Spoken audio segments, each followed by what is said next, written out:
Terror, por Clive Barker. No hay placer igual al terror.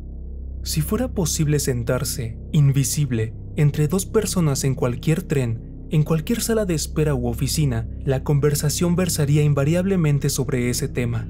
Sin duda, puede parecer que el debate trata de algo por completo diferente: el estado de la nación, una charla trivial sobre el índice de muertes en las carreteras, el aumento del precio en los cuidados dentales. Pero si prescindimos de la metáfora, de la insinuación, allí, enclavado en el corazón del discurso, está el terror. Mientras que la naturaleza de Dios y la posibilidad de la vida eterna no se discuten, le damos vueltas felizmente a las menudencias del sufrimiento. El síndrome no reconoce ningún límite. Ya sea en una casa de baños como en un departamento universitario, se repite el mismo ritual. Con la inexorabilidad de una lengua que regresa una y otra vez al diente dolorido para hurgarlo, regresamos una y otra vez a nuestros miedos y nos sentamos para hablar de ellos con el entusiasmo de un hambriento ante un plato lleno de comida humeante. Mientras estaba todavía en la universidad y le asustaba hablar, a Stephen Grace le enseñaron a hablar de por qué tenía miedo. De hecho, no se trataba simplemente de hablar de ello, sino de analizar y diseccionar cada una de sus terminaciones nerviosas en pos de los terrores más diminutos. En esta investigación tenía un profesor, Quaid. Era un tiempo de gurús, su época dorada. En las universidades de toda Inglaterra, las mujeres y hombres jóvenes miraban al este y al oeste en busca de personas a las que seguir como corderos. Steve Grace era uno de tantos. Tuvo la mala suerte de que fuera Quaid el mesías que encontró. Se conocieron en la sala común de estudiantes. «Mi nombre es Quaid», dijo el hombre sentado junto a él en la barra. «Oh, ¿y tú eres...?» «Steve Grace». «Sí, estás en la clase de ética, ¿verdad?» «Sí». «No te he visto en ninguno de los otros seminarios o clases de filosofía». «Es mi asignatura opcional de este año. Estudio literatura inglesa. Simplemente no podía soportar la idea de aguantar un año entero en las clases de nórdico». «Así que te decidiste por ética». «Sí». Quaid pidió un brandy doble. No parecía que le sobrara el dinero, y un brandy doble hubiera mermado la economía de Steve de toda una semana. Quaid se lo acabó de un trago y pidió otro. «¿Y tú qué tomas?» Steve estaba acunando media pinta de lager tibia, y estaba decidido a hacerla durar la última media hora. «Ah, no, nada para mí». «Sí, tómate algo». «Estoy bien». «Otro brandy y una pinta de lager para mi amigo». Steve no pudo resistirse a la generosidad de Quaid. Una pinta y media de lager en su organismo famélico le ayudaría muchísimo a apaciguar el tedio de los próximos seminarios sobre Charles Dickens como analista social. Bostezaba de solo pensarlo. Alguien debería escribir una tesis sobre la bebida como actividad social. Quaid examinó su brandy unos segundos y luego se lo bebió de un trago. «O como olvido». Steve miró al hombre. Quizás sobrepasara en 5 los 20 años de Steve. La mezcla de ropas que llevaba era confusa: unas zapatillas de deporte destrozadas, pantalones de pana, una camisa blanca grisácea que había visto mejores tiempos y, sobre esta, una chaqueta de cuero muy cara que no se ajustaba bien a su cuerpo alto y delgado. El rostro era largo y anodino, los ojos de color azul lechoso y tan claros que el color parecía confundirse con el blanco de los ojos, dejando tan solo los puntitos de sus pupilas visibles tras sus gruesas gafas. Labios carnosos, como un Jagger, pero pálidos, secos y asexuales. El cabello de un rubio sucio. Quaid, concluyó Steve, podría haber pasado perfectamente por un camello holandés. No llevaba chapas. Eran moneda corriente para informar sobre las obsesiones de un estudiante, y Quaid parecía desnudo, sin algo que informara de cómo pasaba su tiempo libre. ¿Era gay, feminista, un activista defensor de las ballenas o un fascista vegetariano? ¿En qué andaba metido, por el amor de Dios? «Deberías haberte apuntado a nórdico», dijo Quaid. «¿Por qué?» «Ni siquiera se preocupan por calificar los trabajos en ese curso», dijo Quaid. Steve no había oído nada de eso. Quaid continuó con la cantinela. «Simplemente los lanzan todos al aire. Los que caen boca arriba, una A. Los que caen boca abajo, una B». Ah, era una broma. Quaid estaba siendo ingenioso. Steve intentó reírse, pero el rostro de Quaid permaneció impasible ante su propio intento de humor. «Deberías apuntarte a nórdico», repitió. ¿Quién necesita al obispo Berkeley de todas formas? ¿O a Platón ¿O a quién? Es toda una mierda. Sí. Le he observado en la clase de filosofía. Steve comenzó a sospechar de Quaid. ¿Nunca tomas apuntes, verdad? No. Pensé que o te sentías sublimemente seguro o simplemente no te importaba nada en absoluto. Ninguna de las dos cosas, solo ando un tanto perdido. Quaid gruñó y sacó un paquete de cigarros baratos. De nuevo, no era lo que normalmente se hacía. O bien se fumaba Gauloises o Camel, o no se fumaba nada. Lo que enseñan aquí no es la verdadera filosofía, afirmó Quaid con un desdén inconfundible. ¿Qué? Nos dan unas cuantas cucharadas de Platón o un poquito de Bentham, pero ningún análisis es real. Presenta todas las señales correctas, por supuesto. Parece la bestia. Incluso huele un poco como la bestia para los no iniciados. ¿Qué bestia? La filosofía. La verdadera filosofía. Es una bestia, Steven. ¿No piensas lo mismo? Yo no... Es salvaje. Muerde. Sonrió y de repente su semblante se volvió taimado. Sí, muerde, replicó. Oh, le gustaba decirlo. Y una vez más, de propina. Muerde. Steve asintió. No llegaba a comprender la metáfora. Creo que deberíamos sentirnos atacados por el tema de nuestros estudios. Quaid empezó a interesarse con la idea de la educación como forma de mutilación. Debería asustarnos hacer meros juegos malabares con las ideas sobre las que deberíamos debatir. ¿Por qué? Porque si valiéramos para filósofos no estaríamos intercambiando cortesías académicas, no estaríamos hablando de semántica ni usando trucos lingüísticos para ocultar las cuestiones reales. ¿Y qué estaríamos haciendo? Steve estaba empezando a sentirse como el personaje serio de una pareja de cómicos, pero el tal Quaid no parecía estar bromeando. Tenía las facciones relajadas y sus pupilas se habían contraído en 2 diminutos puntos. Deberíamos estar aproximándonos a la bestia, Steve, ¿no crees? Deberíamos alargar la mano para acariciarla, tocarla, ordeñarla. ¿Qué es la bestia? Quaid estaba claramente exasperado por el pragmatismo de la pregunta. Es el tema de cualquier filosofía que valga la pena, Steve. Son las cosas que tememos porque no las entendemos. Es la oscuridad detrás de la puerta. Steve pensó en una puerta, pensó en la oscuridad. Comenzó a ver la idea que apuntaba a Quaid a su modo enrevesado. La filosofía era una manera de hablar del miedo. Deberíamos poner en discusión lo más íntimo de nuestras psiques, dijo Quaid. Si no, nos arriesgamos...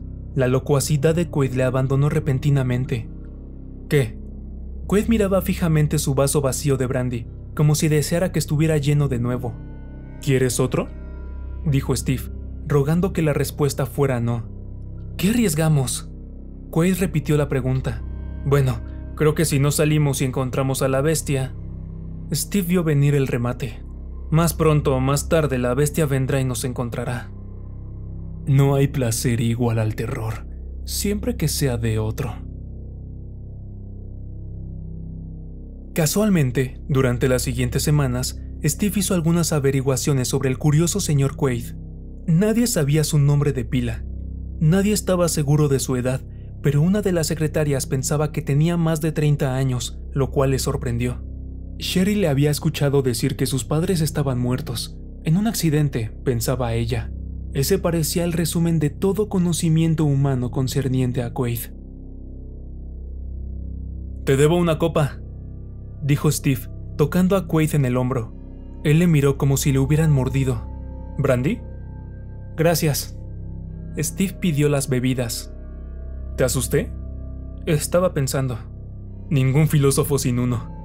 ¿Sin un qué? Cerebro. Comenzaron a hablar. Steve no sabía por qué se había acercado a Quaid otra vez. Aquel hombre era 10 años mayor y estaba en una liga intelectual diferente. Probablemente, si era honesto, Steve debía reconocer que le intimidaba. El incesante discurso sobre la bestia le confundía. Sin embargo, quería más de lo mismo, más metáforas, más de aquella voz arisca hablando de los inútiles que eran los tutores y lo débiles que eran los estudiantes. En el mundo de Quaid no había certezas, no había gurús laicos y, sin duda, ninguna religión. Parecía incapaz de percibir sin cinismo cualquier sistema, ya fuera político o filosófico. Aunque pocas veces se reía en voz alta, Steve sabía que había un humor amargo en su visión del mundo. Las personas eran corderos y ovejas, todas buscaban pastores. Por supuesto, esos pastores eran ficciones, en opinión de Quaid. Lo único que existía, en la oscuridad fuera del rebaño, eran los miedos que elegían el carnero inocente, esperando, pacientes como rocas, su momento. Debía dudarse de todo, excepto de la existencia del terror. La arrogancia intelectual de Quaid era estimulante. Steve pronto comenzó a apreciar la facilidad iconoclasta con la que demolía creencia tras creencia. En ocasiones le resultaba doloroso de ver cómo Quaid formulaba un argumento impecable contra uno de sus dogmas, pero unas semanas más tarde, incluso el sonido de la demolición parecía excitarle. Quaid limpiaba la maleza, talaba los árboles y quemaba los rastrojos. Steve se sentía libre.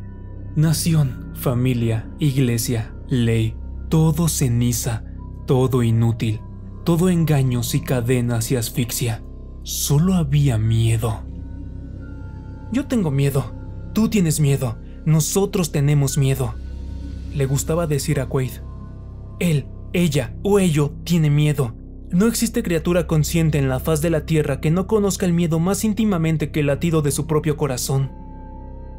Una de las víctimas de acoso favoritas de Quaid era otra estudiante de filosofía y literatura inglesa, Cheryl Fromm. Ella saltaba al oír sus comentarios más extravagantes como un pez bajo la lluvia, y mientras los dos acuchillaban los argumentos del contrario, Steve se sentaba y contemplaba el espectáculo. Cheryl era, usando la expresión de Quaid, una optimista patológica. «Y tú estás lleno de mierda», respondió ella cuando el debate se calentó ligeramente. «Así que, ¿a quién le importa si te da miedo tu propia sombra? A mí no, me siento bien». Y desde luego que se la veía bien. Cheryl Fromm era un buen material de sueños húmedos, pero demasiado inteligente para que cualquiera intentara acercarse a ella. «Todos probamos el miedo de vez en cuando», le respondía Quaid, y sus ojos lechosos examinaban su rostro fijamente, esperando su reacción, intentando, como Steve sabía, encontrar una grieta en su convicción. «Yo no». ¿Ningún miedo? ¿Ninguna pesadilla? Ni hablar. Tengo una buena familia, no tengo ningún esqueleto en el armario, ni siquiera como carne, así que no me siento mal cuando paso cerca de un matadero. No tengo ninguna mierda de la que presumir. ¿Significa eso que no soy real? Significa, los ojos de Quaid estaban entrecerrados como ojos de serpiente, que tu confianza oculta algo grande. Otra vez lo de las pesadillas. Grandes pesadillas. Sé más específico, define los términos. Yo no puedo decirte lo que temes. Entonces dime lo que temes tú. Quaid vaciló. En definitiva, dijo, está fuera de todo análisis. ¿Fuera de todo análisis? Sí, y mi culo también. Eso provocó una sonrisa involuntaria en los labios de Steve. El culo de Cheryl sin duda estaba fuera de todo análisis.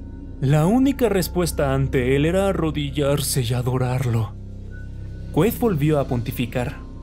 Lo que yo temo es algo íntimo. No tiene sentido en un contexto más amplio. Las señales de mi miedo, las imágenes que usa mi cerebro si lo prefieres, para describir mi miedo, esas señales son débiles en comparación al verdadero horror que se encuentra en la raíz de mi personalidad.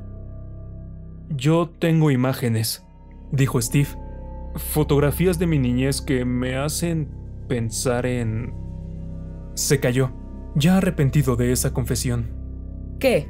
¿Te refieres a cosas relacionadas con malas experiencias como caerte de la bicicleta o algo así? Tal vez, dijo Steve. En ocasiones me sorprendo pensando en esas fotografías. No de manera deliberada, solo cuando me distraigo. Es casi como si mi mente recurriera a ellas automáticamente. Quaid dejó escapar un suave gruñido de satisfacción. ¡Exactamente!, dijo. Freud ha escrito sobre eso. ¿Qué? Freud, repitió Cheryl, en esta ocasión exagerando el gesto como si hablara con un niño. Sigmund Freud. Tal vez hayas oído hablar de él. El labio superior de Quaid se torció en una mueca de desprecio desmesurado. Las fijaciones con la figura materna no responden al problema. Los terrores reales que hay en mí, en todos nosotros, son anteriores a la formación de nuestra personalidad. El terror está ahí antes de que tengamos noción de nosotros mismos como individuos. La miniatura de nosotros mismos, enroscada dentro del útero, siente miedo. Y tú lo recuerdas, ¿verdad?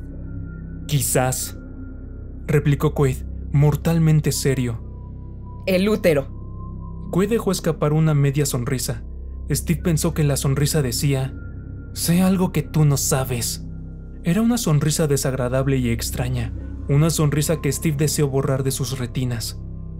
Eres un mentiroso, dijo Cheryl mientras se levantaba del asiento y miraba a Quaid. Tal vez lo sea, dijo, mostrándose repentinamente como un perfecto caballero. Tras esa conversación los debates cesaron. Ya no se volvió a hablar de pesadillas ni a debatir sobre cosas que acechan en la noche. Steve vio a Quaid de forma irregular durante el mes siguiente, y cuando lo hacía siempre estaba con Cheryl Fromm. Quaid era educado con ella, incluso indiferente. Ya no llevaba la chaqueta de cuero, porque ella odiaba el olor a animal muerto. Este cambio repentino en su relación confundió a Steve, pero lo achacó a sus rudimentarios conocimientos sobre cuestiones sexuales. No era virgen, pero las mujeres seguían siendo un misterio para él, contradictorias y desconcertantes. También estaba celoso, aunque jamás lo reconocería del todo. Le dolía el hecho de que un cerebrino de sueños húmedos ocupara tanto tiempo de Quaid. Había otro sentimiento. Tenía la curiosa sensación de que Quaid cortejaba a Cheryl por sus propias razones extrañas. El sexo no era el motivo de Quaid, de eso estaba seguro. Ni tampoco era respeto por la inteligencia de Cheryl lo que le hacía prestarle tanta atención. No, la estaba acorralando de alguna manera. Esa era la impresión de Steve. Cheryl Fromm estaba siendo acorralada para la matanza. Luego, un mes más tarde, Quaid hizo un comentario sobre Cheryl durante una conversación. Es vegetariana, dijo Quaid. ¿Cheryl? Por supuesto, Cheryl. Sí, lo sé, ya lo había mencionado. Sí, pero no es una moda pasajera en su caso. Siente pasión por ello. Ni siquiera aguanta mirar el escaparate de una carnicería. No quiere tocar ni oler la carne. Vaya. Steve se quedó perplejo. ¿A dónde quería ir a parar? Miedo, Steve. ¿A la carne? Las señales son distintas en las personas. Ella le tiene miedo a la carne. Dice que está tan sana, tan equilibrada. ¡Mierda! Lo descubriré. ¿Descubrir qué? El miedo, Steve. ¿No irás a...? Steve no sabía cómo expresar su ansiedad sin sonar acusador. ¿A hacerle daño? Dijo Quaid. No, yo no voy a hacerle ningún daño. Cualquier daño que sufra se lo hará ella misma. Quaid lo miraba casi hipnóticamente. Ya es hora de que aprendamos a confiar el uno en el otro. Continuó Quaid y se acercó un poco más. Entre nosotros dos. Escucha, creo que no me apetece oír lo que vas a decir. Debemos tocar a la bestia, Steve. ¡A la mierda con la bestia! ¡No quiero escucharte! Steve se levantó, tanto para romper la presión de la mirada de Quaid como para finalizar la conversación. Somos amigos, Steven. Ajá. Entonces respeta eso. ¿Qué cosa? El silencio. Ni una palabra. Steve asintió. No era una promesa difícil de cumplir. No había nadie a quien contar sus preocupaciones sin arriesgarse a que se rieran de él. Quaid pareció convencido. Se marchó a toda prisa dejando a Steve con la sensación de que se había unido en contra de su voluntad a alguna sociedad secreta, aunque ignorara los propósitos de esta. Quaid había hecho un pacto con él y le resultaba desconcertante. Durante las siguientes semanas redujo su asistencia a las clases y la mayoría de seminarios. Dejó apuntes sin copiar, libros sin leer y ensayos sin redactar. En las 2 ocasiones en las que por fin se decidió a ir al edificio de la universidad, se arrastró por el lugar como un ratón precavido, rezando para no toparse con Quaid. No tendría que haberle temido. En la única ocasión en la que vio los hombros encorvados de Quaid en el otro extremo del patio interior, estaba absorto en un intercambio de sonrisas con Cheryl Fromm. Ella se reía, musicalmente, y su placer resonaba en las paredes del departamento de historia. Los celos habían abandonado a Steve totalmente. Ni por todo el oro del mundo hubiera querido estar cerca de Quaid y ser tan íntimo. El tiempo que pasaba a solas, lejos del jaleo de las clases y los pasillos abarrotados, le dio a Steve tiempo para que su mente se distrajera. Sus pensamientos regresaron, como la lengua en el diente, como la tiña en la costra de la herida, a sus miedos. Y por lo tanto, también a su niñez. A la edad de 6 años, Steve fue atropellado por un coche. Las heridas no fueron especialmente graves, pero el golpe le dejó parcialmente sordo. Fue una experiencia muy angustiosa para él. No entendía por qué de repente quedó aislado del resto del mundo. Era un tormento inexplicable, y el niño asumió que sería eterno. Su vida había sido real, llena de gritos y risas, y un segundo después, quedó separado de todo eso, y el mundo exterior se convirtió en un acuario, lleno de peces que boqueaban con grotescas sonrisas. Peor aún, había veces que sufría lo que los médicos llamaban tinnitus, un sonido o zumbido ensordecedor. Su cabeza entonces se llenaba con los ruidos más extravagantes, gritos y silbidos, que sonaban como efectos de sonidos de los bandazos del mundo exterior. En esos momentos se le revolvía el estómago, y parecía que una banda de hierro le rodeaba la frente y aplastaba todos sus pensamientos haciéndolos añicos, disociando la mente de la mano, la intención de la acción. Entonces le invadía el pánico, y era incapaz de encontrarle sentido al mundo mientras su cabeza zumbaba y traqueteaba. Pero, por la noche, llegaban los peores terrores. Se despertaba, en ocasiones, en lo que había sido, antes del accidente, el reconfortante útero de su dormitorio, y descubría que el zumbido ya había comenzado en sueños. Abría los ojos de golpe, su cuerpo estaba cubierto de sudor, su mente se llenaba de un estridente barullo, en el cual él estaba preso, más allá de toda esperanza de salvación. Nada podía silenciar su cabeza, y nada, aparentemente, podía devolverle el mundo de las palabras, las risas y los lloros. Estaba solo. Ese era el principio, el nudo y el desenlace del miedo. Estaba absolutamente solo con su cacofonía, encerrado en aquella casa, en aquella habitación, en aquel cuerpo, en aquella cabeza, un prisionero de carne sorda y ciega. Era casi insoportable. Por la noche, el niño a veces gritaba con fuerza, sin ser consciente de que emitía algún sonido, y los peces que antes habían sido sus padres encendían la luz y se acercaban y le ayudaban, inclinándose sobre la cama y poniendo caras, mientras sus bocas silenciosas formaban feas muecas en sus esfuerzos por ayudarle. Sus caricias por fin le calmaban. Con el paso del tiempo, su madre aprendió el truco de calmar el pánico que le invadía. Una semana antes de su 7º cumpleaños recuperó el sonido. No del todo, pero lo suficiente para que pareciera un milagro. El mundo de repente volvió a enfocarse y la vida comenzó de nuevo. El chico tardó varios meses en confiar en sus sentidos otra vez. Todavía se despertaba de noche, esperando escuchar los sonidos de la cabeza. Pero aunque los oídos le pitaban ante el más leve incremento de volumen, impidiendo que fuera a conciertos de rock con el resto de estudiantes, ahora apenas era consciente de su leve sordera. Recordaba, por supuesto, bastante bien. Podía saborear de nuevo su pánico, la sensación de la banda de hierro alrededor de la cabeza, y había un residuo de miedo allí, de la oscuridad y la soledad. Pero, de todas formas, ¿no temía todo el mundo estar solo? Estar totalmente solo. Steve ahora tenía otro miedo, mucho más difícil de definir. Quaid. En una ebria sesión de revelaciones, le había contado a Quaid todo aquello de su niñez, lo de la sordera y sus noches de terror. Quaid conocía sus debilidades, la ruta más directa al corazón del terror de Steve. Tenía un arma, un palo con el que fustigar a Steve, si alguna vez quisiera hacerlo. Quizás por eso Steve decidió no hablar con Cheryl, para advertirle. ¿Era eso lo que él quería hacer? Y sin duda por eso evitaba a Quaid. El hombre, en ciertas facetas, desprendía maldad, nada más ni nada menos. Parecía un hombre que albergaba maldad muy profundamente asentada en su interior. Quizás esos 4 meses observando a la gente sin sonido habían sensibilizado a Steve a las miradas de reojo, a las muecas y las sonrisas que se dibujaban en los rostros de la gente. Sabía que la vida de Quaid era un laberinto y un mapa de su complejidad estaba grabado en su rostro en 1000 sutiles expresiones. La siguiente fase de la iniciación de Steve en el mundo secreto de Quaid no tuvo lugar hasta casi 3 meses y medio después. La universidad cerró para las vacaciones de verano y los estudiantes se dispersaron. Steve buscó el usual trabajo de vacaciones en el taller de impresión de su padre. Eran muchas horas y físicamente agotador, pero era un alivio innegable para él. El mundo académico le había abarrotado la mente y se sentía sobrealimentado con palabras e ideas. El trabajo de impresión le hizo sudar todo eso rápidamente y le aclaró el lío en la cabeza. Fue una buena época. Apenas pensaba en Quaid.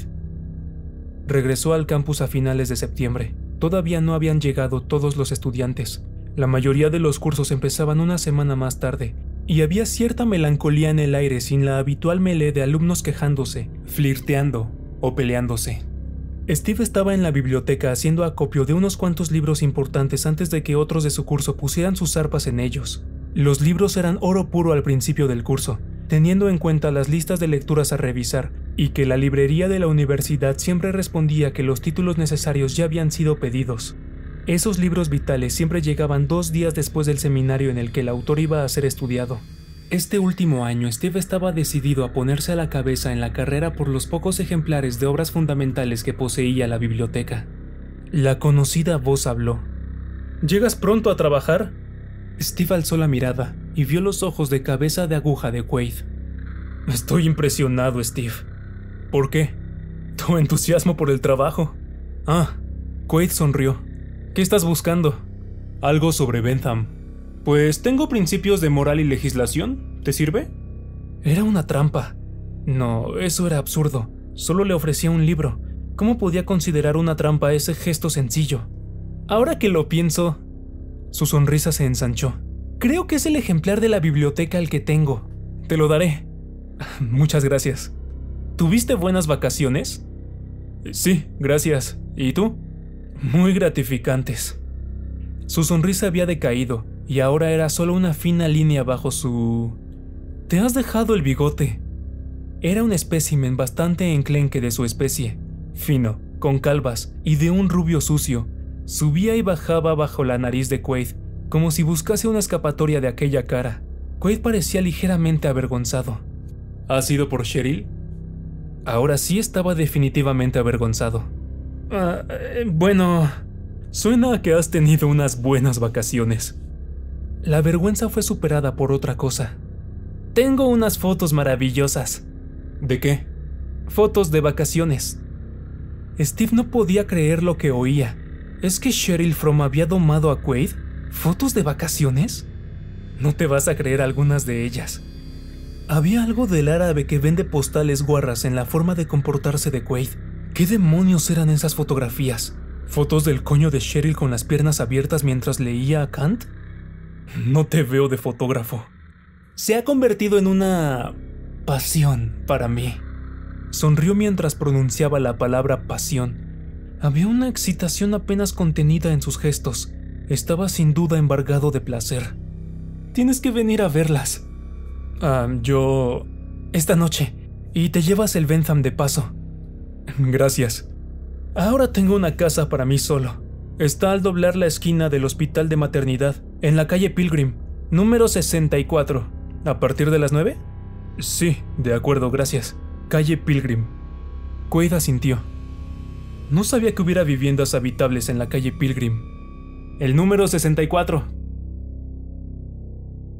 La calle Pilgrim estaba postrada sobre sus rodillas. La mayoría de las viviendas eran tan solo escombros. Unas cuantas estaban en proceso de demolición. Los tabiques interiores estaban anómalamente expuestos. Paredes empapeladas en colores rosas y verdes pálidos. Chimeneas en pisos altos colgando sobre abismos de ladrillo ahumado. Escaleras que iban de ninguna parte a ninguna parte. Y de vuelta otra vez. El número 64 se alzaba solitario. Las casas a ambos lados habían sido demolidas y los escombros retirados con excavadoras. Y ahora tan solo quedaba un desierto de polvo de ladrillo prensado que unas cuantas hierbas resistentes e insensatas habían intentado poblar. Un perro blanco, de 3 patas, patrullaba su territorio por un lateral del número 64, dejando sus marcas de meado a intervalos regulares para señalizar su propiedad. La casa de Quaid, aunque no tenía nada de palaciega, era más acogedora que el erial que la rodeaba. Bebieron vino tinto barato que Steve había llevado y fumaron un poco de hierba. Quaid estaba más sosegado que nunca y bastante feliz hablando de asuntos intrascendentes en lugar del miedo.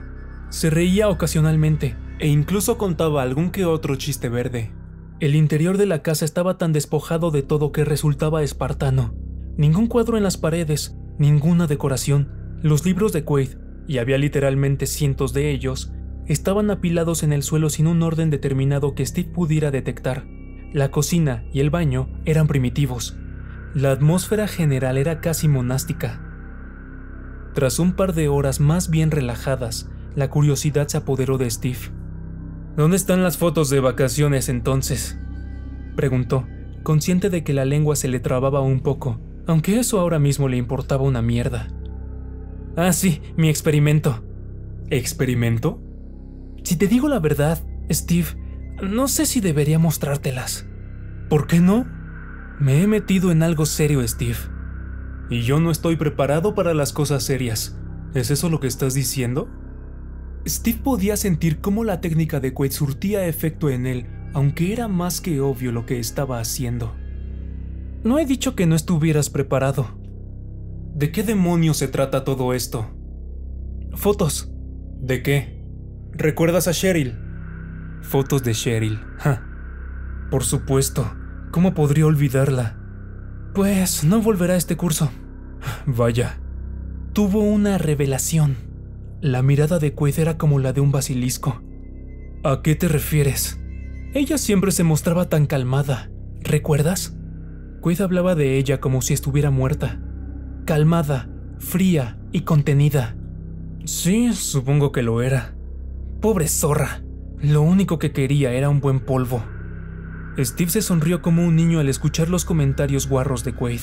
Era un poco perturbador, como ver al profesor con el pito colgando fuera de los pantalones. Pasó parte de sus vacaciones aquí. ¿Aquí? En esta casa. Entonces, ¿te gustaba? Es una vaca ignorante, es pretenciosa, es débil y es estúpida. Pero no cedía lo más mínimo. ¿Te refieres a que no follaba? No, se quitaba las bragas en cuanto te miraba. Eran sus miedos en donde no cedía.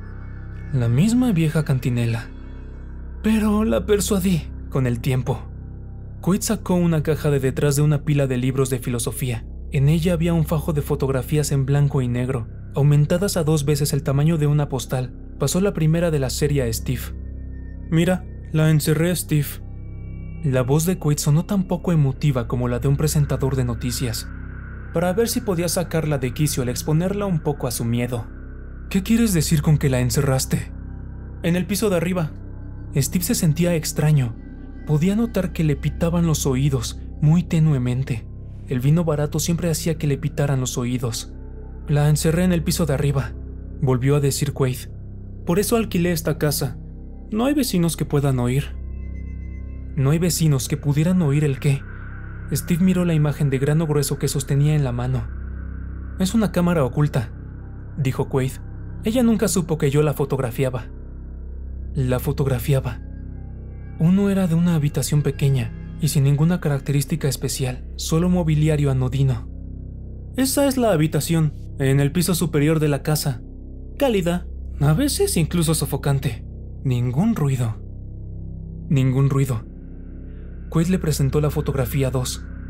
La misma habitación. Ahora la mayoría de los muebles habían sido retirados. Había un saco de dormir extendido junto a una de las paredes, una mesa, una silla, una bombilla colgando. Y así es como decoré la habitación. Parece una celda, Quaid gruñó. Fotografía 3. La misma habitación. Sobre la mesa hay una jarra de agua. En el rincón de la habitación hay un cubo, parcialmente cubierto con una toalla. ¿Para qué es el cubo? ¿Tenía que mear? Ya veo. Le proporcioné todas las comodidades, dijo Quaid. No tuve la intención de reducirla a un estado animal.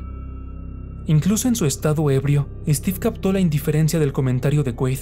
Él no tuvo la intención de reducirla a un estado animal. Pero... Fotografía 4.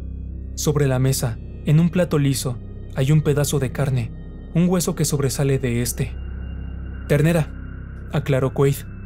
Pero ella es vegetariana. Y lo es. Está ligeramente salpimentado. Bien hecho. Ternera de primera calidad. Fotografía 5. Lo mismo. Cheryl está en la habitación. La puerta está cerrada. Le pega patadas a la puerta. El pie, el puño y el rostro son un borrón de ira. La metí en la habitación a las 5 de la mañana. Estaba durmiendo. Crucé el umbral con ella en brazos. Muy romántico. Ella no sabía qué demonios pasaba. ¿La encerraste allí? Por supuesto, para un experimento. ¿Y ella no sabía nada de ese experimento? Habíamos hablado sobre el miedo, ya me conoces. Ella sabía lo que yo quería descubrir. Sabía que necesitaba conejillos de indias. Pronto lo aceptó. En cuanto fue consciente de lo que me proponía, se calmó. Fotografía 6. Cheryl está sentada en el rincón del cuarto, pensativa. Creo que pensaba que podía esperar hasta que me aburriera. Fotografía 7. Cheryl mira la pata de ternera sobre la mesa. Bonita foto, ¿no crees? Mira la expresión de asco en su cara. Detestaba incluso el olor a carne cocinada. Por supuesto, aún no estaba hambrienta. 8. Cheryl duerme. 9. Cheryl mea. Steve se sintió incómodo al ver a la chica de cuclillas sobre el cubo, con las bragas alrededor de los tobillos y regueros secos de lágrimas en las mejillas. 10. Bebe agua de la jarra. 11. Duerme otra vez, de espaldas a la habitación, enroscada en posición fetal. ¿Cuánto tiempo llevaba en la habitación? En esa foto solo llevaba 14 horas. Perdió el sentido de la orientación y del tiempo muy rápidamente. No había cambios de luz, ¿comprendes? Su reloj biológico se averió muy pronto. ¿Cuánto tiempo pasó allí dentro? Hasta que la hipótesis quedó probada. 12. Despierta. Pasa junto a la carne sobre la mesa y la cámara atrapa una mirada disimulada hacia el plato. Esta foto fue tomada a la mañana siguiente. Yo estaba dormido.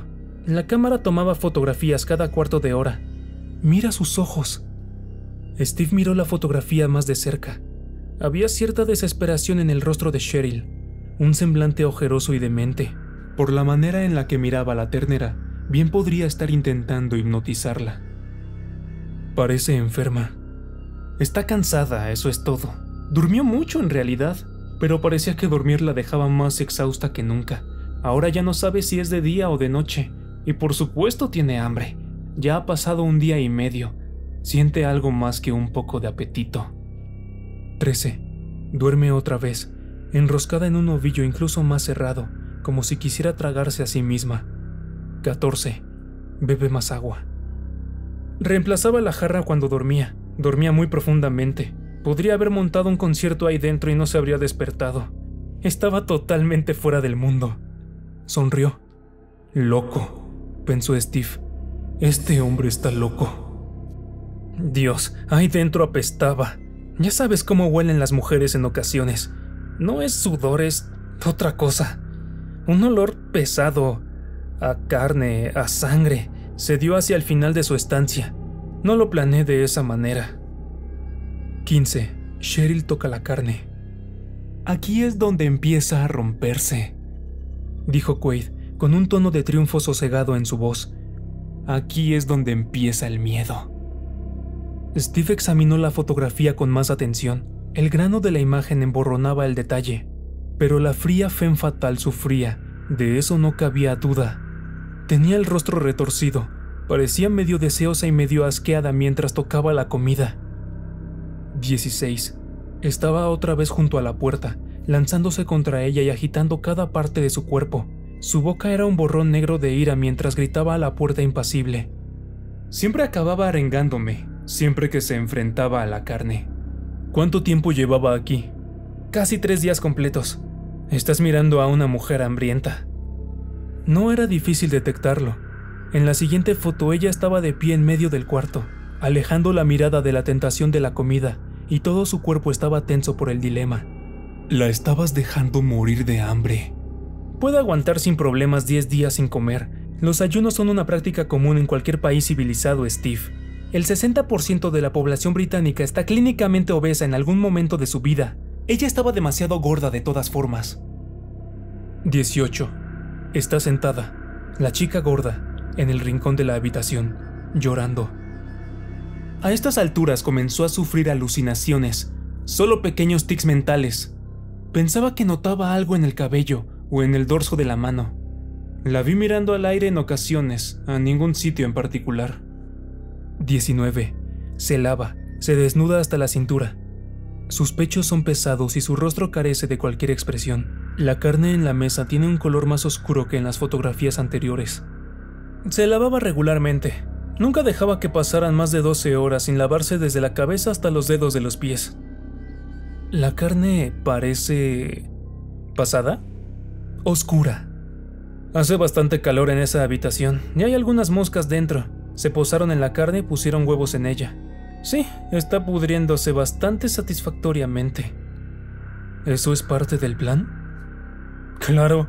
Si la carne le provocaba repulsión cuando estaba fresca, ¿qué asco no sentiría por la carne putrefacta? Ese es el quid de su dilema, ¿no es cierto?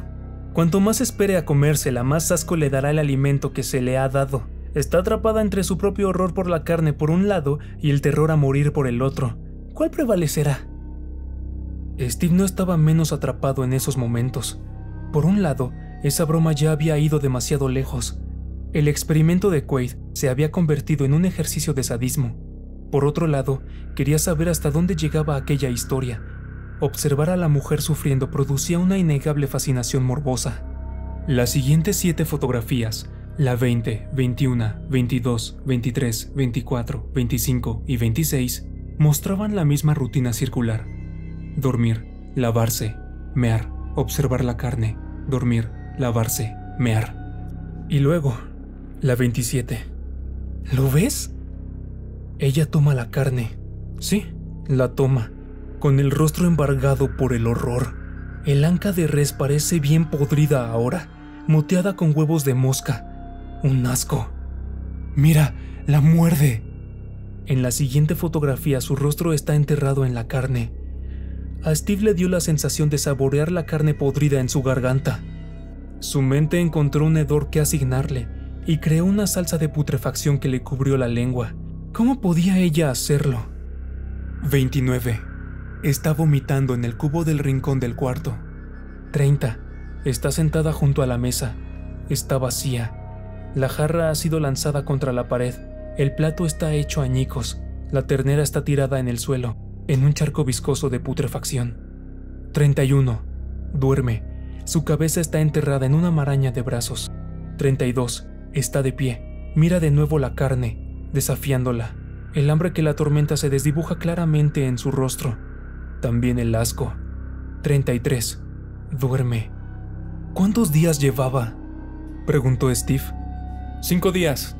No, 6. 6 días. 34. Cheryl es una figura desenfocada. Aparentemente se está lanzando contra la pared. Tal vez esté golpeándose la cabeza. Steve no estaba seguro. Él ya estaba más allá de cualquier pregunta. Una parte de él no quería saberlo. 35. Está durmiendo otra vez. En esta ocasión debajo de la mesa. El saco de dormir está hecho trizas y se ha convertido en un montón de jirones de tela y trozos de relleno esparcidos por el suelo de la habitación. 36. Cheryl habla a la puerta, a través de la puerta, sabiendo que no obtendrá ninguna respuesta. 37. Come carne rancia. Con calma, se sienta bajo la mesa, como una mujer primitiva en su caverna, y mordisquea la carne con los incisivos. Su rostro es inexpresivo de nuevo. Toda su energía está centrada en el esfuerzo del momento. Comer, comer hasta que el hambre desaparezca, hasta que la agonía de su estómago y el mareo en su cabeza desaparezcan. Steve observó detenidamente la fotografía. «Me sorprendió», dijo Quaid, «lo rápido que se rindió. Parecía tener la misma resistencia de siempre. El monólogo hacia la puerta era la misma mezcla de amenazas y disculpas que había estado pronunciando día tras día. Y entonces, ¿se rompió? Así de simple. Se acuclilló bajo la mesa y se comió la ternera hasta el hueso, como si fuera una pieza de primera calidad. 38. Duerme. La puerta está abierta. La luz entra a raudales. 39. La habitación está vacía. ¿A dónde fue? Bajó. Entró en la cocina. Bebió varios vasos de agua y se sentó en una silla durante 3 o 4 horas sin articular palabra. ¿Le hablaste? Al final, cuando comenzó a salir de su estado de fuga. El experimento había acabado. No quería hacerle daño. ¿Y qué dijo ella? Nada. ¿Nada? Nada en absoluto. Durante un buen rato no creo que ni tan siquiera fuera consciente de mi presencia en la habitación.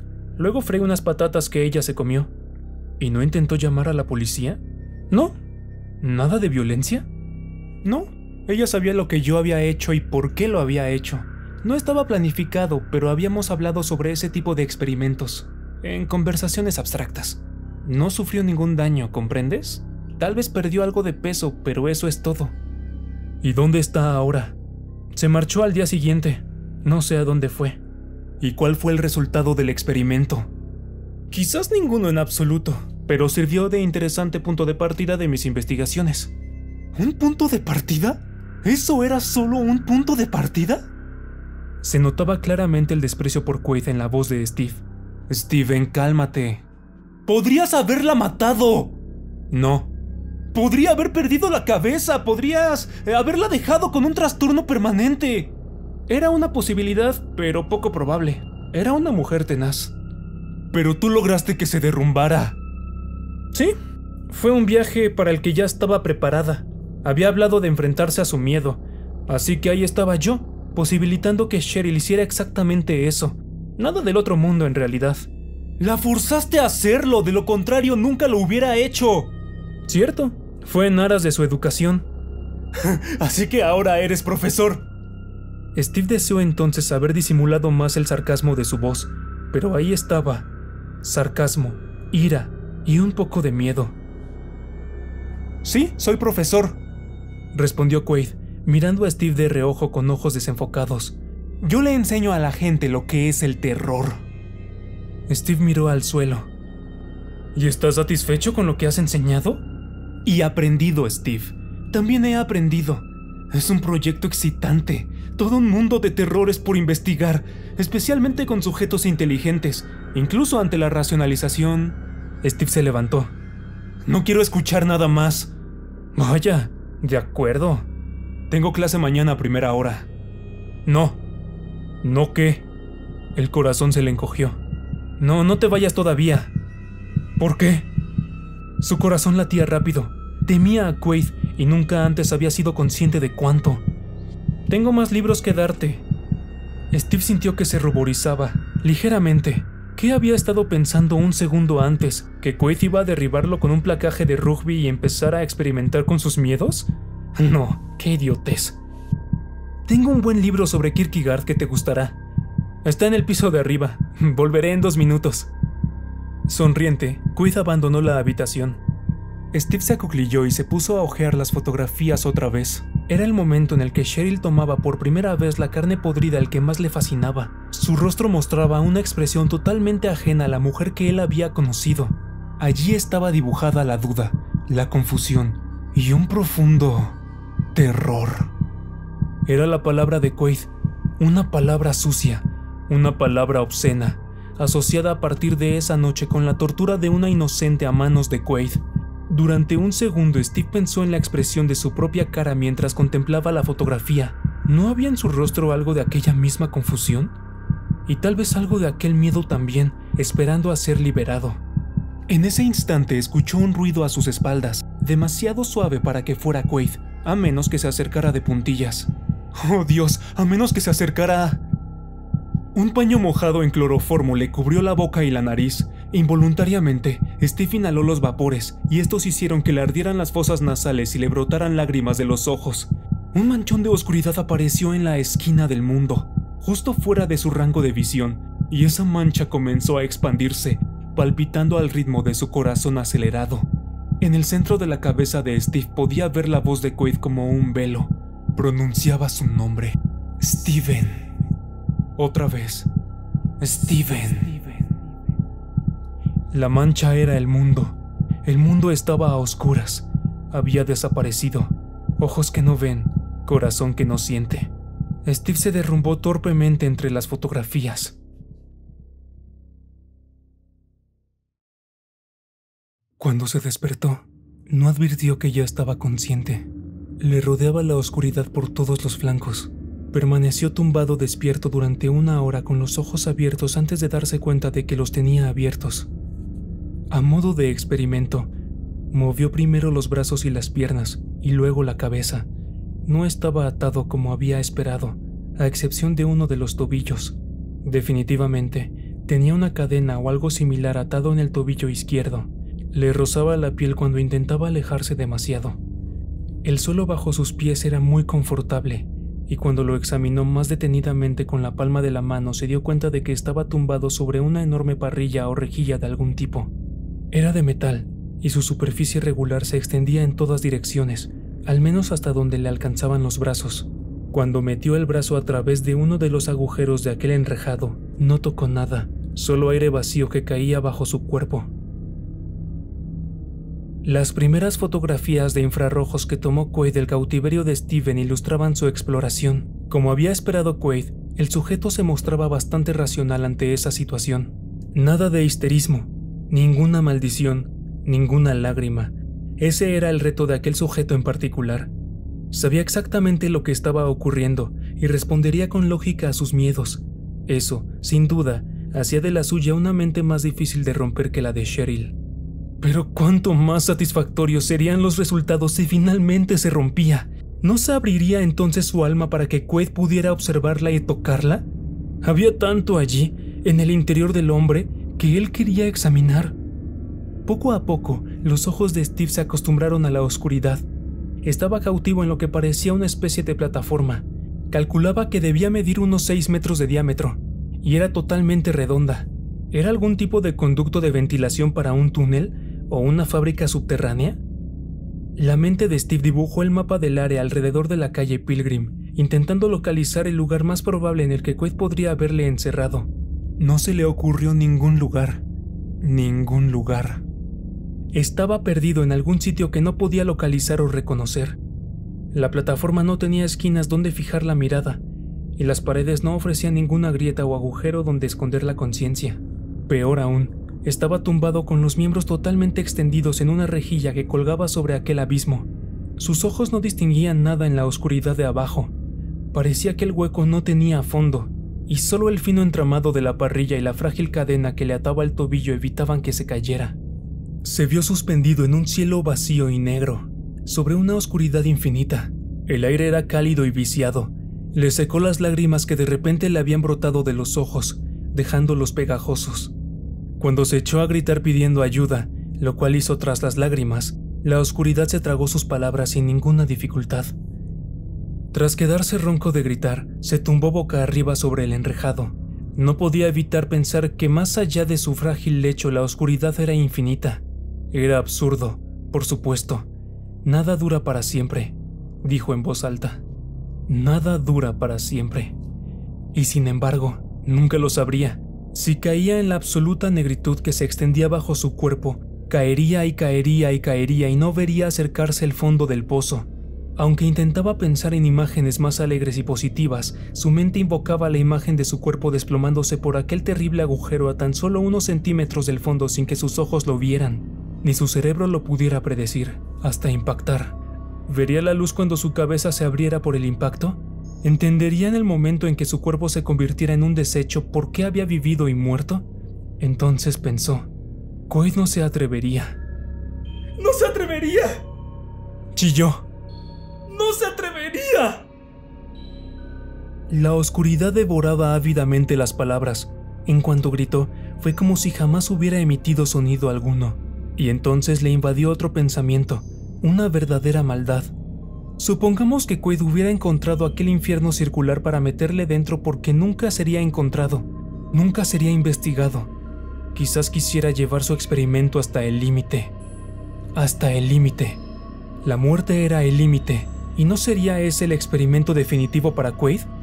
Estudiar cómo muere un hombre, estudiar el miedo a la muerte, la madre de todos los miedos, aproximándose. Sartre había escrito que ningún hombre podía conocer jamás su propia muerte, pero conocer las muertes de otros íntimamente, observar las acrobacias que la mente sin duda realiza para evitar la amarga verdad, aportaba una pista sobre la naturaleza de la muerte, ¿no es cierto? Eso podría, de una manera menor, preparar a un hombre para su propia muerte. Vivir el miedo de otro vicariamente era la manera más segura e inteligente de tocar a la bestia. Sí, pensó.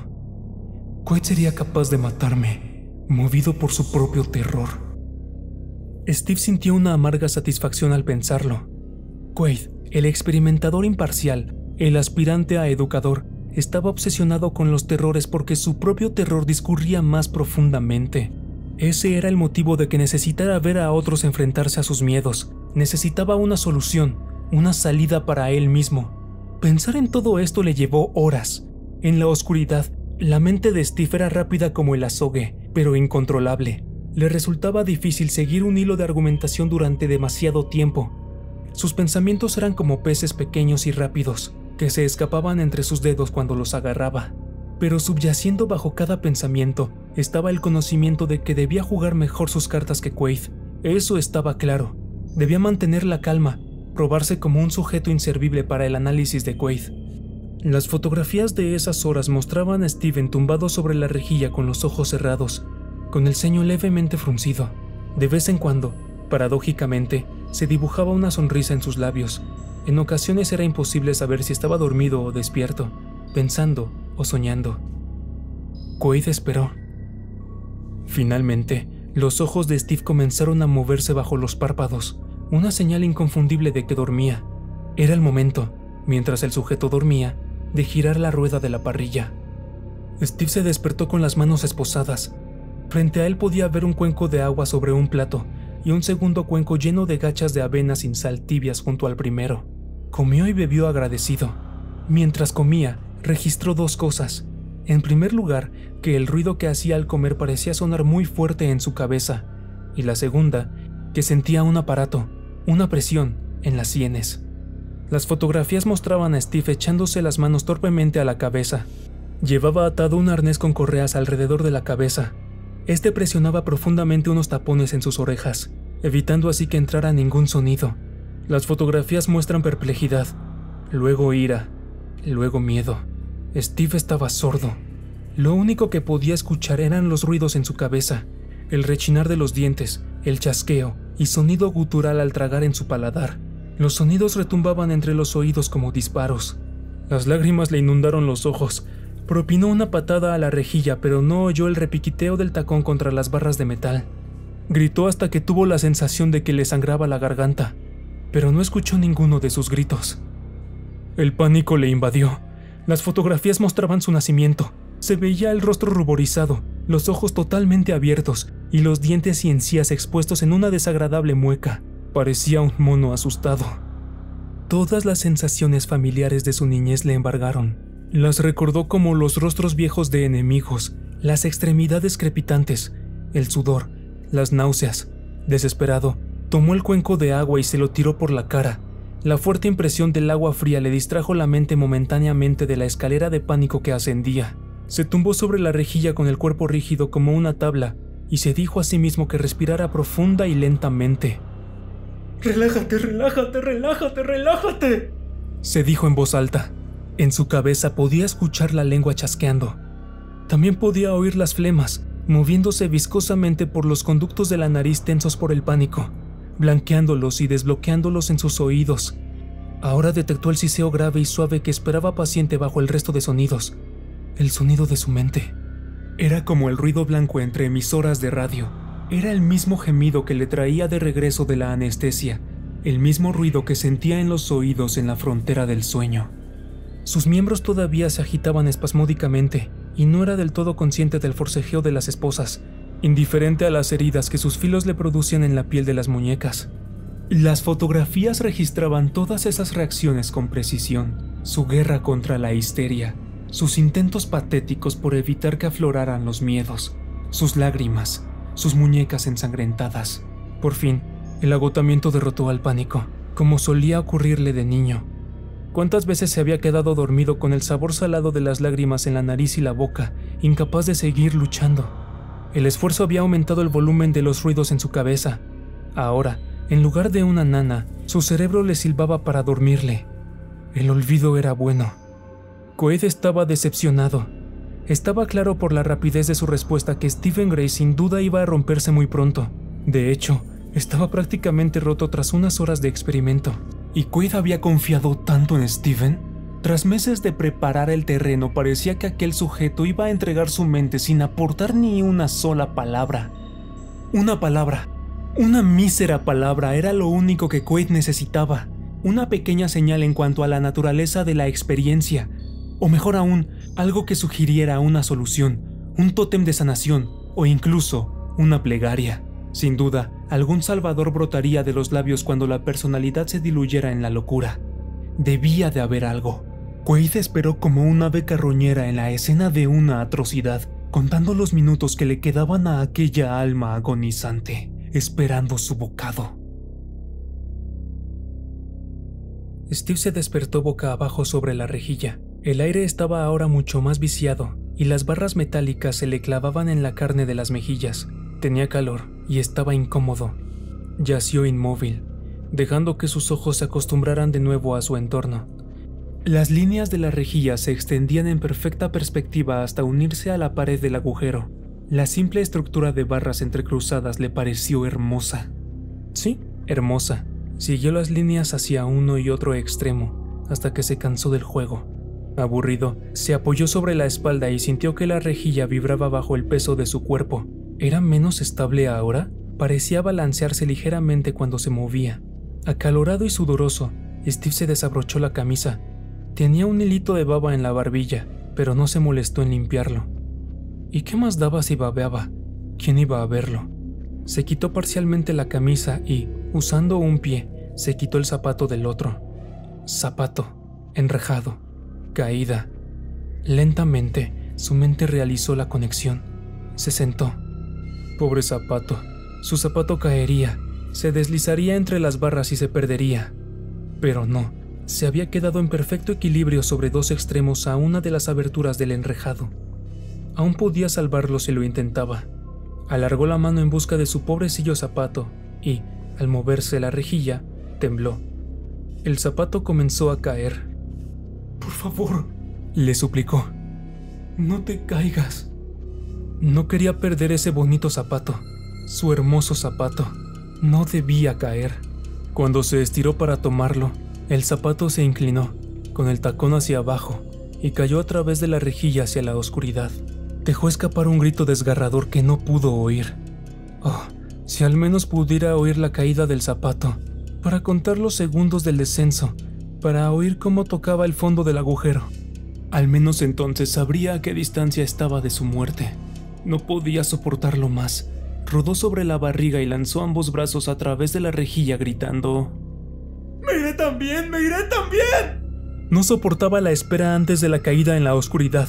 En el aullante silencio, simplemente quería seguir a ese zapato. Abajo, abajo en el oscuro pozo hasta morir y acabar con aquel juego de una vez por todas. «¡Me iré, me iré, me iré!», gritó, suplicando a la fuerza de la gravedad. Bajó su cuerpo. La rejilla se movió. Algo se había roto. Un clavo, una cadena, una cuerda que sujetaba la parrilla en posición se había roto. Ya no estaba horizontal y su cuerpo se deslizaba por la rejilla mientras la plataforma lo volcaba hacia la oscuridad. Advirtió que sus extremidades ya no estaban encadenadas. Iba a caerse. El hombre quería que se cayera. El hombre malvado.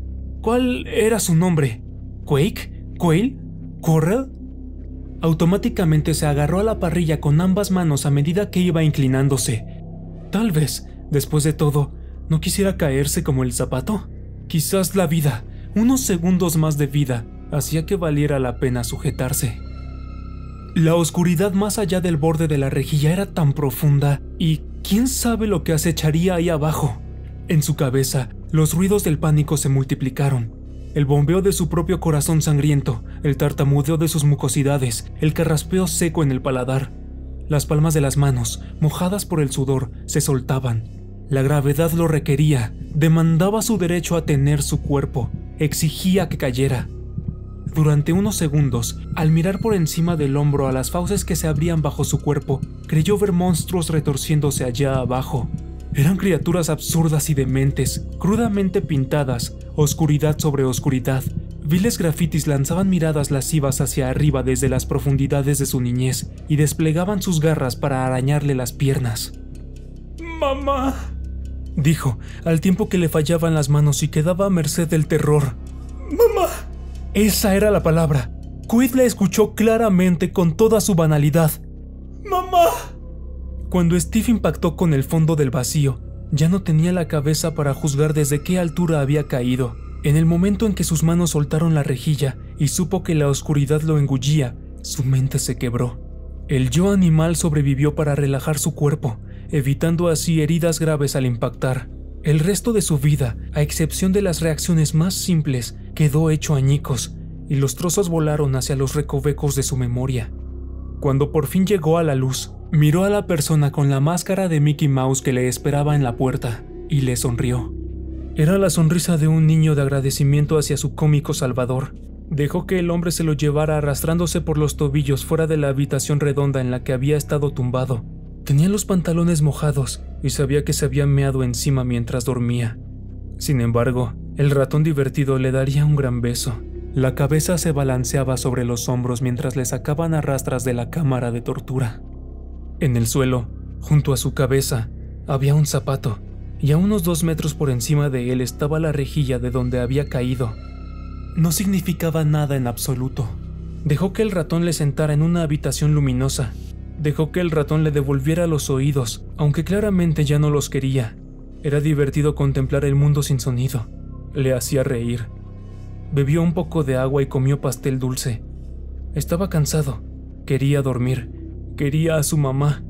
Pero el ratón no parecía entenderle, así que lloraba y daba patadas en la mesa y lanzaba los platos y las tazas al suelo. Luego corrió a la habitación contigua, lanzó todos los papeles que pudo encontrar por el aire. Era agradable verlos revolotear hacia arriba y luego hacia abajo. Algunos de ellos cayeron boca abajo, otros boca arriba. Algunos estaban escritos, algunos eran fotografías horribles, fotografías que le hacían sentir extraño. Eran fotografías de personas muertas, todas ellas. Algunas de las fotografías eran de niños pequeños, otras de niños grandes.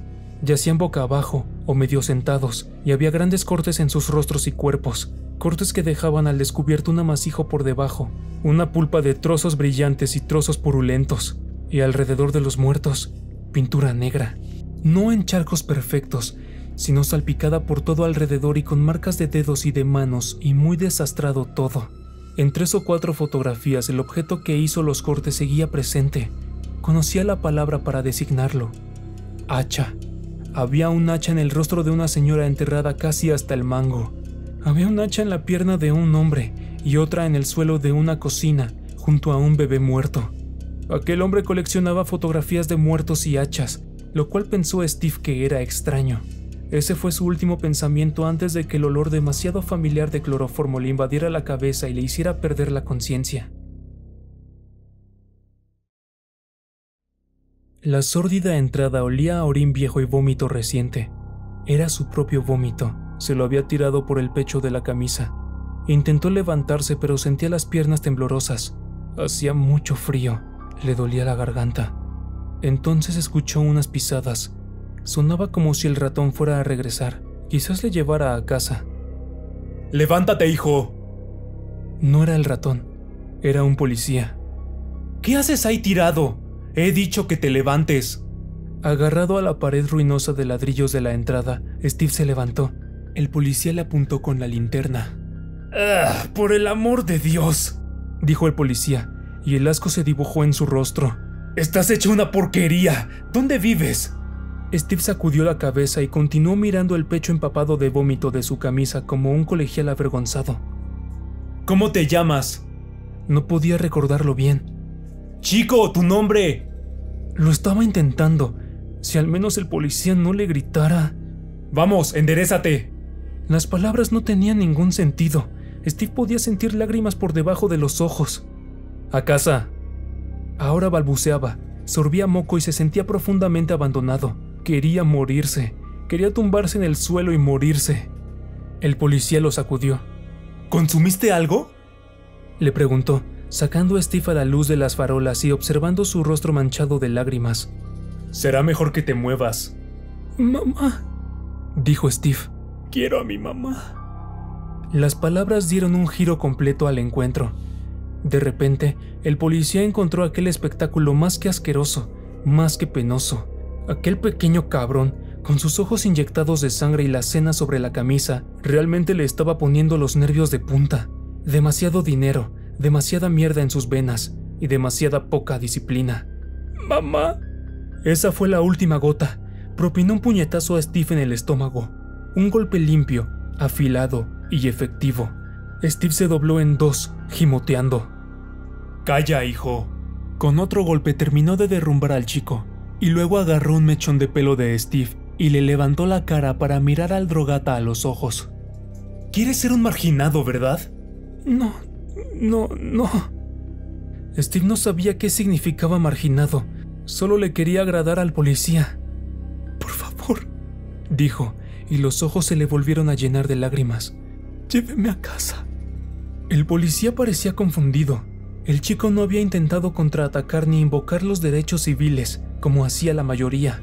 Así era como normalmente acababan, en el suelo, con la nariz ensangrentada y llamando a un trabajador social. Este, en cambio, no lloraba. El policía empezó a sentirse mal por el chico.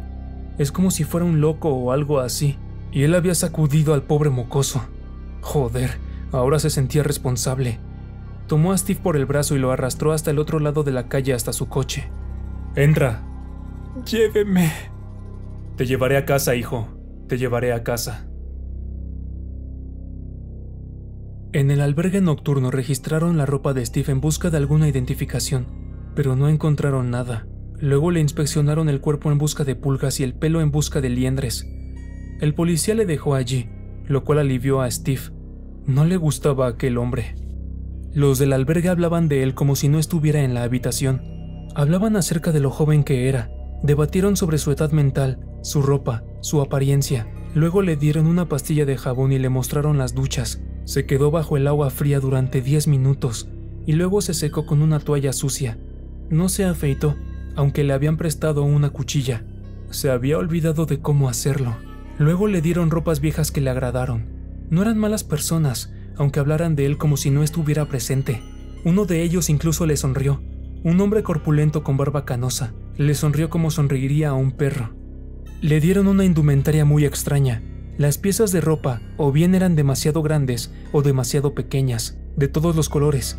Calcetines amarillos, una camisa de color blanco desvaído, un pantalón a rayas confeccionado para un obeso, un suéter raído y unas botas pesadas. Le gustaba disfrazarse, ponerse 2 chalecos y 2 pares de calcetines cuando no le miraban. Se sentía seguro con varias capas de algodón y lana envolviéndole el cuerpo. Luego le dejaron allí, con un ticket de cama en la mano para que esperara a que abrieran los dormitorios. No se mostró impaciente, como algunos de los hombres que estaban en el pasillo a su lado. Aullaban incoherencias. Muchos de ellos remataban sus acusaciones con obscenidades y se escupían unos a otros. Esto le asustó. Lo único que quería hacer era dormir, tumbarse y dormir. A las 11, uno de los guardias abrió las puertas del dormitorio y todos los hombres perdidos desfilaron por la entrada para hacerse con una cama de hierro y pasar allí la noche. El dormitorio, una estancia grande y mal iluminada, apestaba a desinfectante y a viejos. Evitando los ojos y los manotazos de otros marginados, Steve encontró una cama defectuosa con una fina sábana tirada por encima y se tumbó allí para dormir. A su alrededor, los hombres tosían, murmuraban y lloraban. Uno recitaba sus oraciones tumbado y mirando al techo, con la cabeza apoyada sobre una almohada gris. Steve pensó que era una buena idea, así que recitó su propia oración infantil. «Jesucristo de mi vida, cuida de este niño. Apiádate de mi... ¿Cuál era la palabra? Apiádate de mi... simplicidad. Permite que acuda a tu majestad». Eso le hizo sentir mejor, y el sueño, un bálsamo, fue azul y profundo. Coet se sentó en la oscuridad. El terror le invadía de nuevo, peor que nunca. Su cuerpo estaba rígido por el miedo, tanto que ni siquiera podía salir de la cama y encender la luz.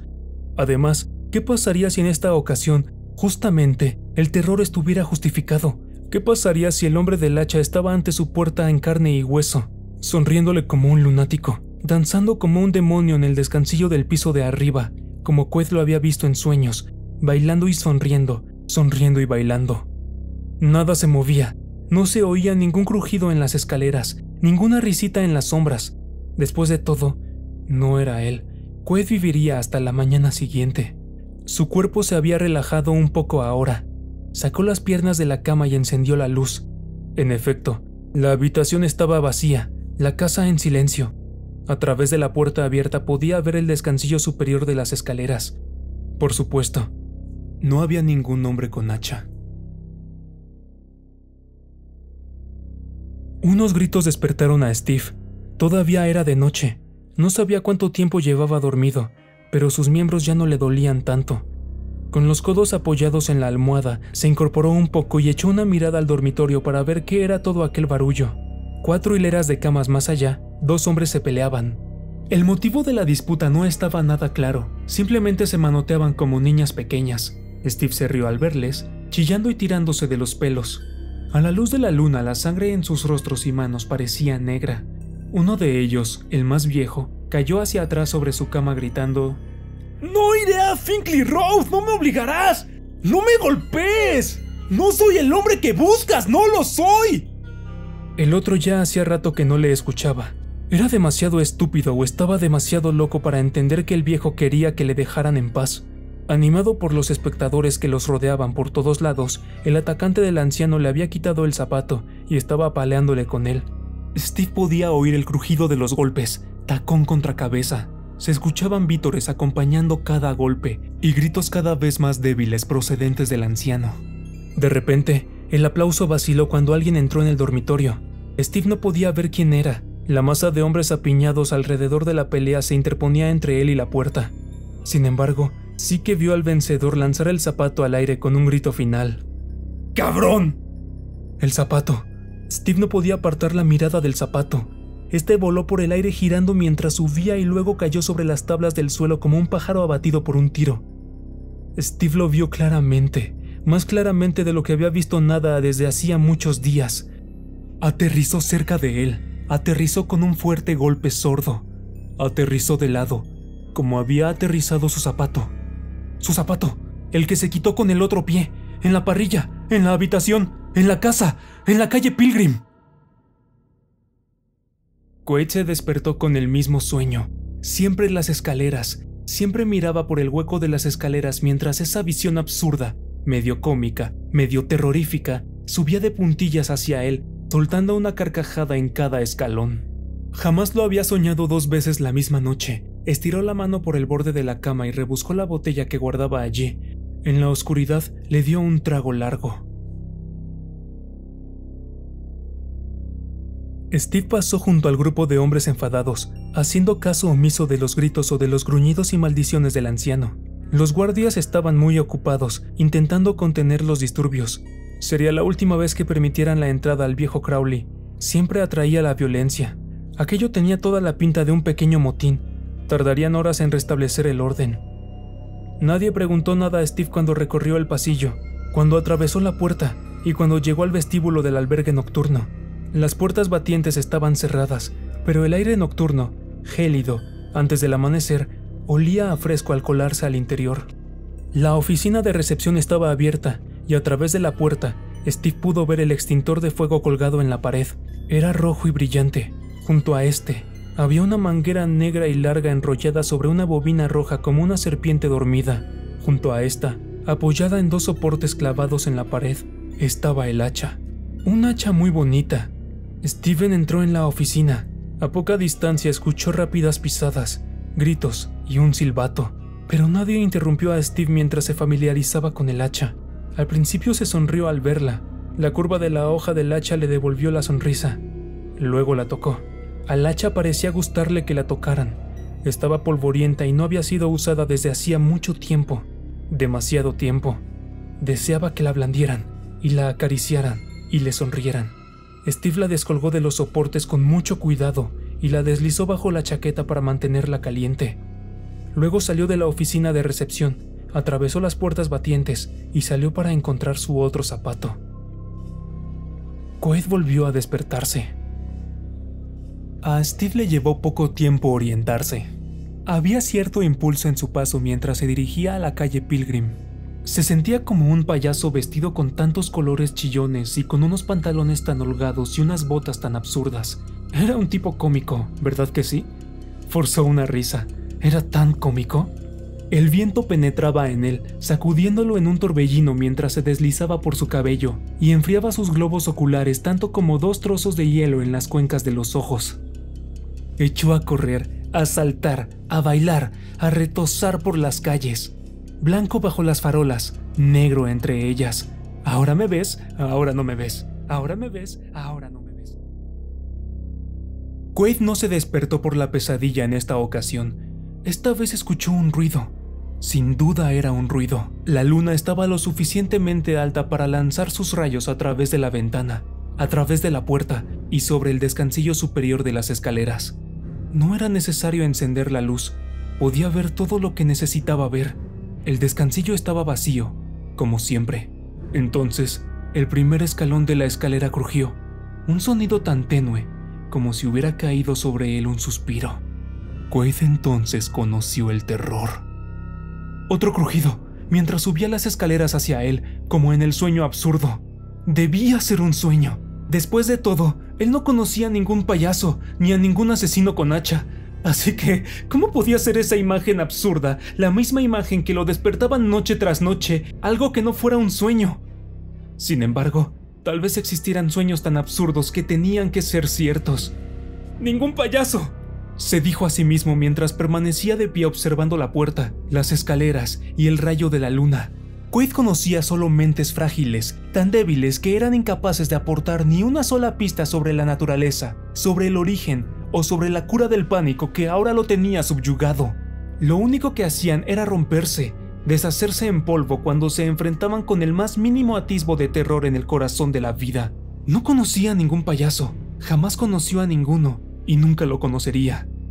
Y entonces apareció el rostro de un loco, pálido hasta la blancura bajo la luz de la luna, con sus jóvenes facciones magulladas, sin afeitar e hinchado, y con una sonrisa amplia como la sonrisa de un niño.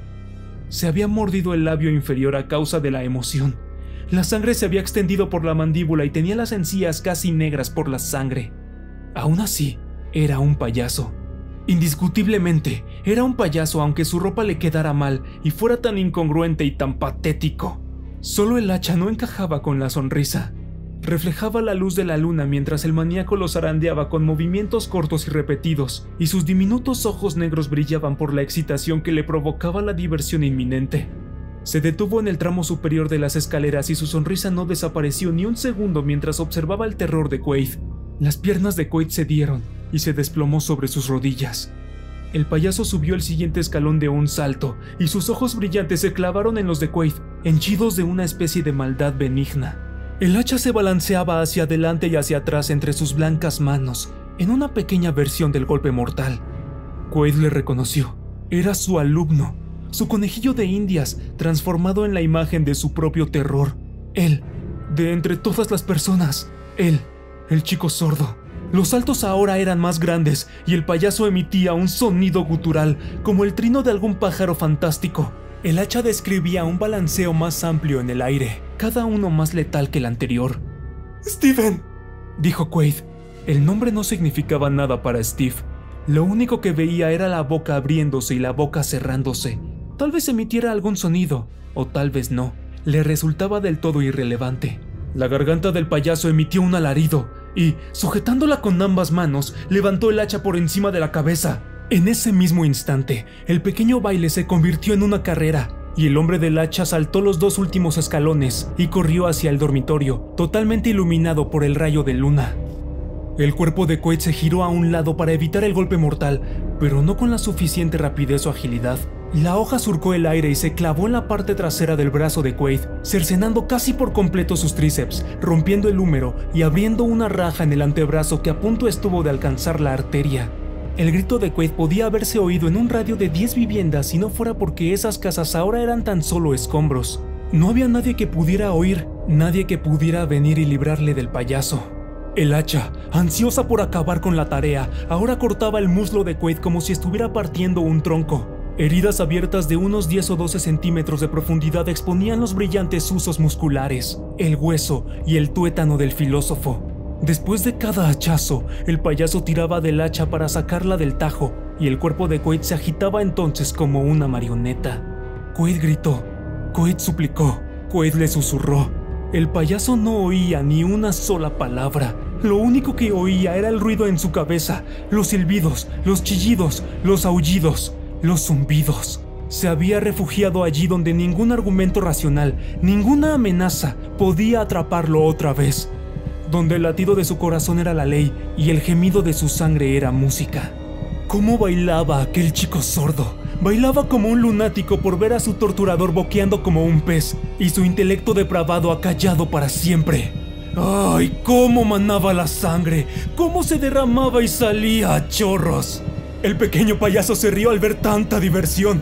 Tenía por delante toda una noche de entretenimiento, pensó. El hacha era su amiga para siempre, entusiasta y sabia. Podía cortar, rebanar y amputar, y aún así seguir manteniendo al hombre vivo si eran lo suficientemente astutos. Vivo durante un largo rato. Steve se sentía feliz como un corderillo. Les quedaba toda la noche por delante y toda la música que pudiera desear sonaba ahora en su cabeza. Y Quaid entonces supo, al ver la mirada ausente del payaso atravesando el aire ensangrentado, que había algo peor en el mundo que el terror, peor que la propia muerte. Había dolor sin esperanza de sanación. Había vida que se negaba a apagarse mucho después de que la mente hubiera suplicado al cuerpo que dejara de existir. Y, peor aún, había sueños hechos realidad.